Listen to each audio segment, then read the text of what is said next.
Here's a pair of the Btootos A90 Pro earbuds. I'm going to show you how to factory reset these. You want to factory reset these if you have issues pairing or connecting, or one side's not working, or the volume's too low, or it's out of sync, or maybe only one earbud's working, and so on.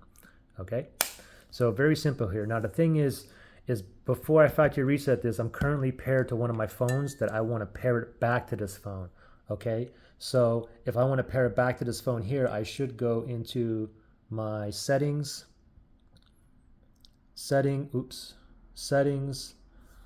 connections, Bluetooth. Okay, and you can see that I was paired to this phone here. So I want to connect back to this after I factory reset this. So I should tap on this info here, and then I'm going to unpair, basically delete it from the pairing list. If you're on an iPhone, it'd be like forget this device. Anyway, I just unpaired. Now it's no longer in my paired devices. Now let's go ahead and factory reset these, okay? So how you do this, go ahead and take out the earbuds.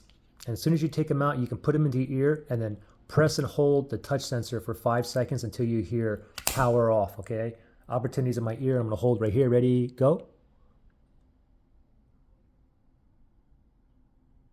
Okay, I think it just said power off, okay? So now, next thing is put these back into the case and now close it. Now wait 1 minute, okay? So just wait 1 minute.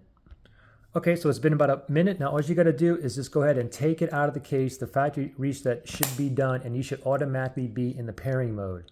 Okay, you'll know that you're in pairing mode when both earbuds are blinking white, but one is blinking fast, the other one is blinking slow. Okay, anyway, we're back in the pairing mode. So if I want to connect back to this phone here, I can just go to settings, or I can connect back to another phone or TV or whatnot.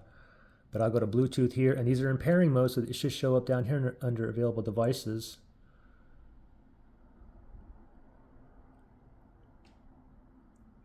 Oh, there it is. It just popped up. Tap on that. We'll get a pairing request with these Android phones. Pairing request, tap on pair, and then voila, we are connected back. So pretty simple. Questions, issues, comment below.